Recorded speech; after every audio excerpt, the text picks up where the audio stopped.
All right, so the first thing that we did there was we just figured out where the coin would be after it dropped the 48 centimeters from A to B, and we figured out the cone radius, and that came out to be 0.24. Okay, and that was just based on similar triangles. So, any questions on that? And we just, for those of you online, we just looked at the videos online, the conservation of angular momentum and the cone demonstration there too. So the other thing I was just mentioning there was this idea. You've got a normal force which goes right through this axis of rotation OO about which the coin is rotating, plus you got the weight that's parallel to that axis. So neither of those causes a moment about OO. So for that reason you have conservation of angular momentum. Okay. So we know we initially have a radius of 40 centimeters. At B we've got a radius of 24. All right, and we know we have this D1 MV1 is D2 MV2. Now the other thing we've got is we have the weight going on here, but that when we do work energy, that counts only under potential energy.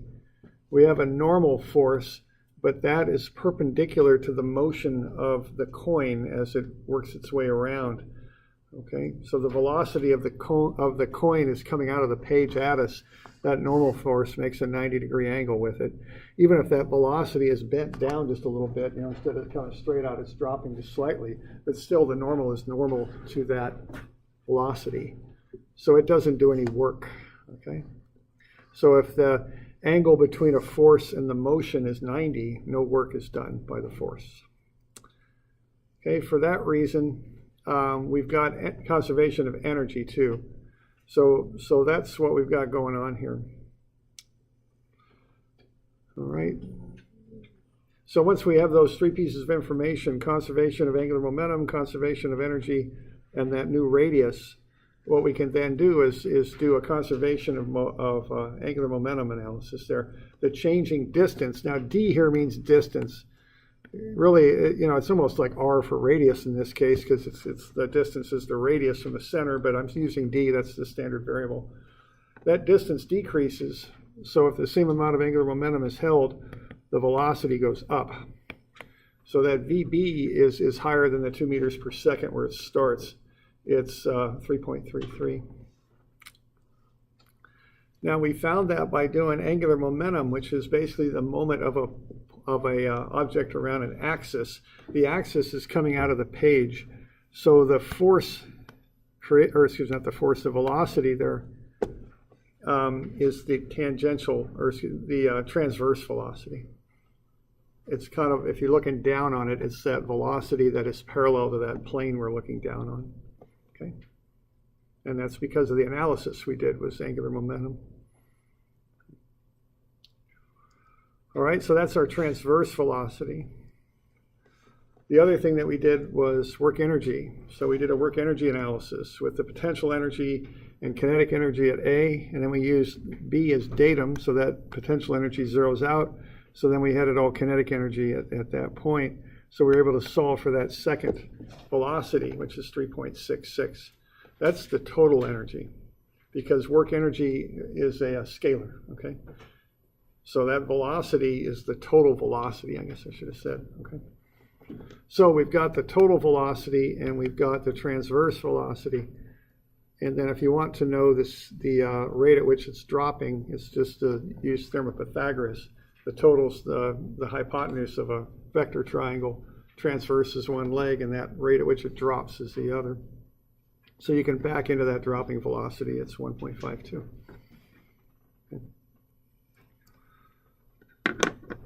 So that's what was going on there. Do we have any questions on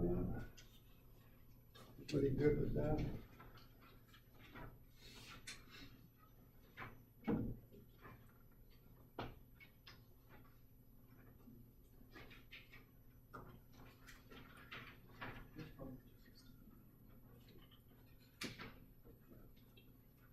Now remember, I'll take that over from you today if you have it, or I'll take it Monday and do one more for you. I'm still working on your test there. I started grading them. So I'm not that you grade much else this weekend anyway. So Let's do another one of these little handouts here just to finish up momentum. So once you find a couple people to work with, and I've got a little momentum problem here for you. And for those of you online, this is available in the downloads.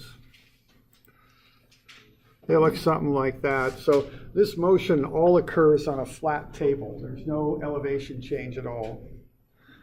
So what we've got here is we have a projectile. This is where we start. We've got the velocity of the projectile. It's going to slide to 2.04 meters and embed itself in B. What's going to happen then is the combination of A and B will slide down this channel.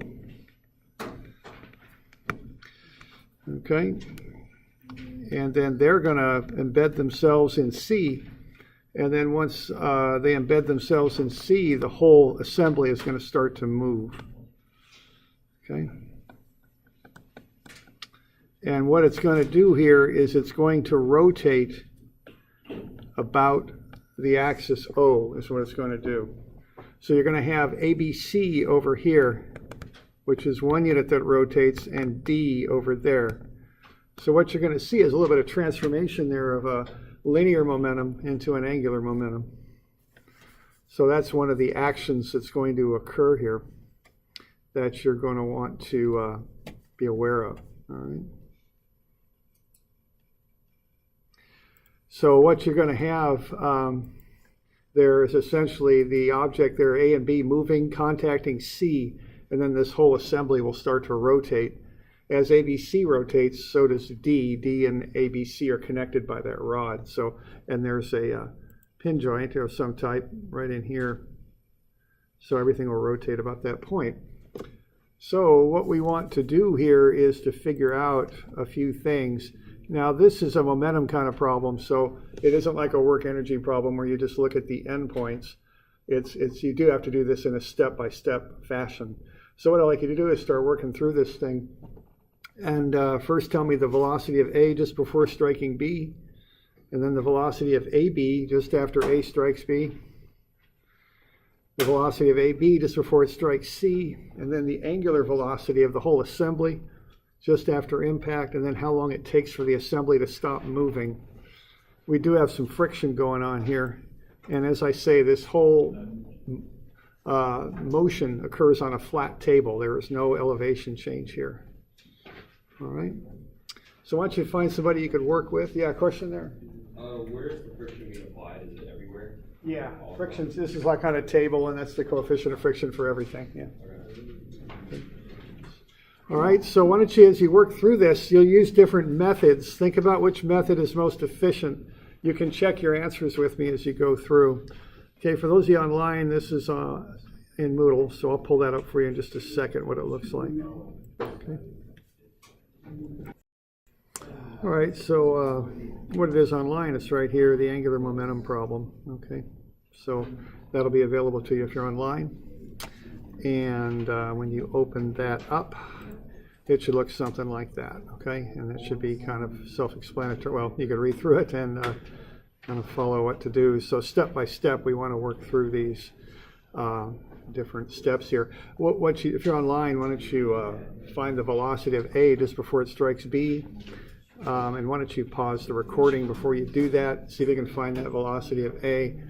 And then once you've got it, turn the recording back on, and we'll talk about that a bit.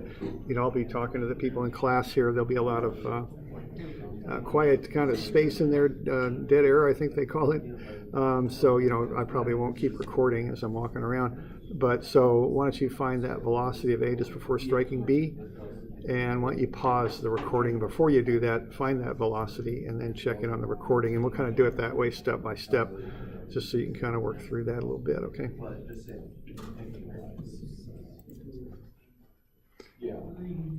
All right, on this one, I think you're right about 40 meters per second here. And to get there, I do work energy, okay? It's the quickest way. The reason is you got friction, which goes nicely into work, and you've got a distance. Now, you could do that a variety of different ways and get to the same answer, but I think work energy will get you there the quickest.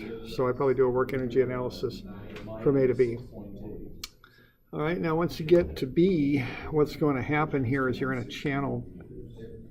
So you're going to just look at what's happening in the X direction. We're going to assume that the walls of the channel absorb any momentum in the Y. So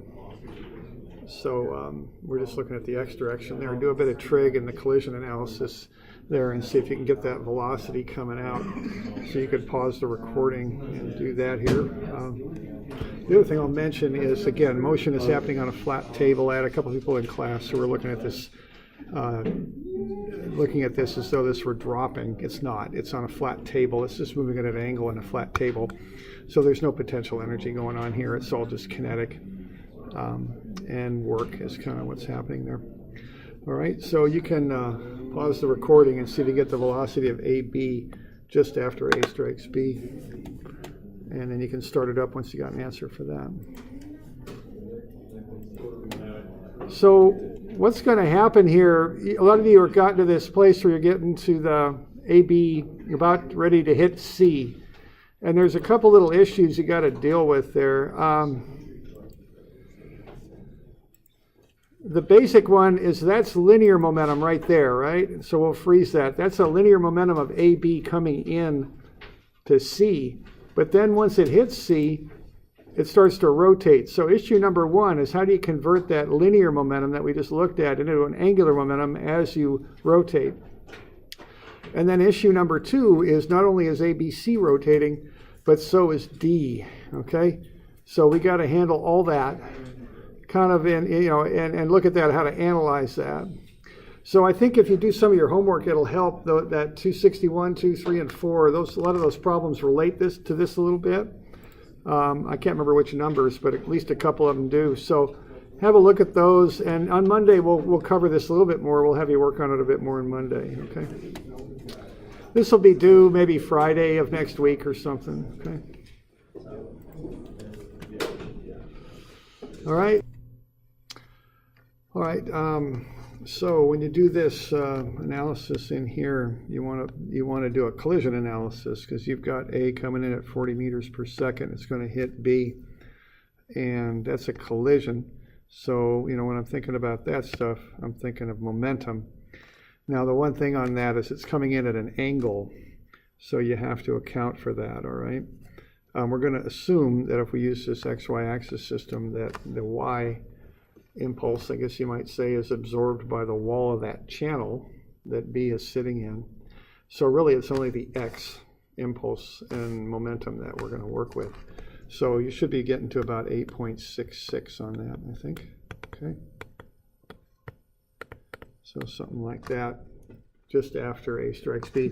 We'll work on this some more on Monday, I think. So, and it's probably going to be due maybe a week from Friday or something like that. Okay.